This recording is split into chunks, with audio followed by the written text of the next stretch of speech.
नमस्कार दोस्तों, स्वागत है आपका इस वीडियो में। इस वीडियो में हम लोग कल केस की जो सुनवाई होने वाली है बीटीएससी एएनएम को लेकर, साथ ही जो क्वालिफाइड अभ्यर्थियों के द्वारा जो केस किया गया है उसको लेकर बहुत सारे जो अभ्यर्थी है उसका कमेंट्स आ रहे हैं कि क्या इस केस को अभी स्टॉप किया गया है, खारिज किया गया है या क्या कुछ होने वाले हैं क्वालिफाइड अभ्यर्थियों को लेकर भी, उनके बारे में भी बताइए। तो हम सारी जानकारी आपको इस वीडियो में देने वाले हैं और कल क्या कुछ होने जा रही है केस को लेकर वो भी हम जानकारियाँ आपके साथ साझा करेंगे।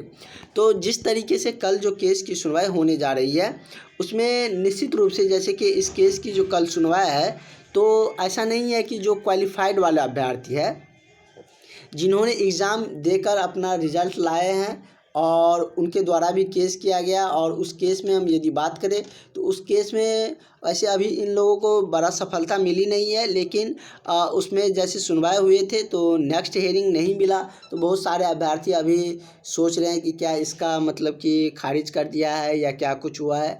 ऐसा कुछ नहीं हुआ है। आपको इसके रिगार्डिंग भी जल्द नया डेट देखने को मिलेंगे। हो सकता है कि 2 अप्रैल के वजह से ही इसको रोका गया है और कल आप लोगों को इसके रिगार्डिंग भी चर्चा देखने को मिल सकती है कि कल जो केस की सुनवाई होंगे, जो दोनों केस की सुनवाई है जो आयोग ने किया था, और वैसे आयोग ने भी जो केस किया है तो वो भी चाह रहे हैं कि जो क्वालिफाई अभ्यर्थी हैं उनका काउंसलिंग करें, नहीं तो वो काहे केस करने जाते। एक बार जब कोर्ट के द्वारा डिसीजन आ गया था तो फिर आयोग नहीं जाते केस करने।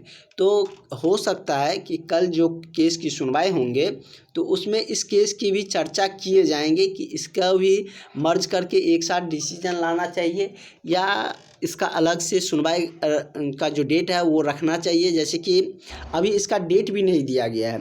जो 29 को जो सुनवाई हुए थे उसके बाद इसका डेट नहीं दिया है। नेक्स्ट डेट आप यहाँ पर देख सकते हैं कि नहीं दिया गया है, तो नेक्स्ट डेट नहीं मिला है। तो ऐसे में जो अभ्यर्थियों कह रहे हैं कि इसका मतलब कि अब नहीं होगा सुनवाई, तो इसका आप लोगों को जल्द डेट, कल के बाद आप लोगों को इसके रिगार्डिंग भी अपडेट देखने को मिलेंगे, ना कि सिर्फ इस केस का।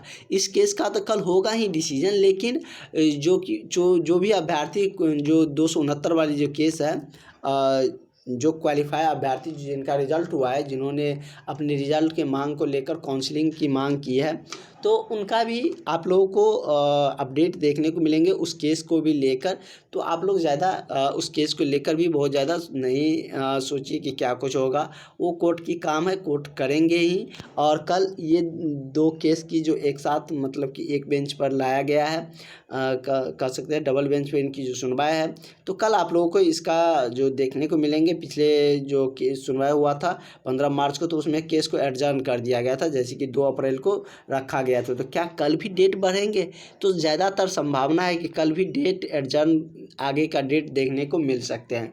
वैसे क्या कुछ होते हैं, अगर आ गया फाइनल डिसीजन तो आप सबके लिए बड़ी बात है कि जल्दी इस केस की सॉल्विंग हो गई, क्योंकि अगर हो जाता है तो आप सबके लिए अच्छी जीत मानी जाएगी। चाहे किसी को भी काउंसलिंग के लिए बुलाया जाता है, लेकिन जल्द हो जाएंगे तो सबके लिए बेहतर है। नहीं तो आप इसी में लगे रहिएगा, नया वैकेंसी का भी तैयारी नहीं कर पाइएगा कि इसमें होगा कि नहीं होगा। ऐसे में आपका समय तो जाएगा ही, वैकेंसी भी आपके हाथ से छूट जाएगा।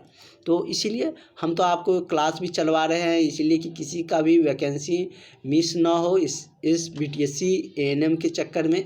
और जो नया भी वैकेंसी है उसमें भी कहीं ना कहीं जॉब करना है, तो किसी में आप जॉब कर सके, इसके लिए हमने आपके लिए क्लास भी चला रखे हैं।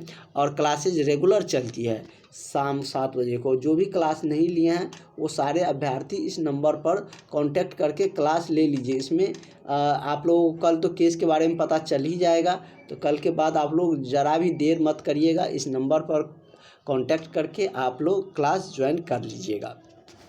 और कल आप लोगों को स्टार्टिंग में ही इसकी जो रिगार्डिंग है वो अपडेट देखने को मिल जाएंगे। और जो भी अभ्यर्थी ये वाले केस के लेकर परेशान थे, वो सारे 269 वाले केस को लेकर जो एलपीए किया गया था दर्ज, तो आप लोग परेशान बिल्कुल भी नहीं होइए, क्योंकि इनका भी ऐसा नहीं है कि इसका सारा जो हेयरिंग है वो समाप्त हो चुका है। हेयरिंग अभी तो इसका शुरू ही हुआ है, एक ही हेयरिंग हुआ है, तो एक ही हेयरिंग में किसी केस की सुनवाई थोड़ी ना हो पाता है। नेक्स्ट डेट इसी वजह से शायद रोका गया हो, क्योंकि 2 अप्रैल का इसका डिसीजन आना था, क्योंकि सारे केस एक दूसरे से रिलेटेड है, एक ही वैकेंसी से है, तो इस वजह से भी रोक दिया गया है और नेक्स्ट डेट नहीं दिया गया है। तो आप लोग परेशान बिल्कुल भी नहीं हुइए, जो कुछ भी होगा आप सबके बेहतर के लिए होंगे।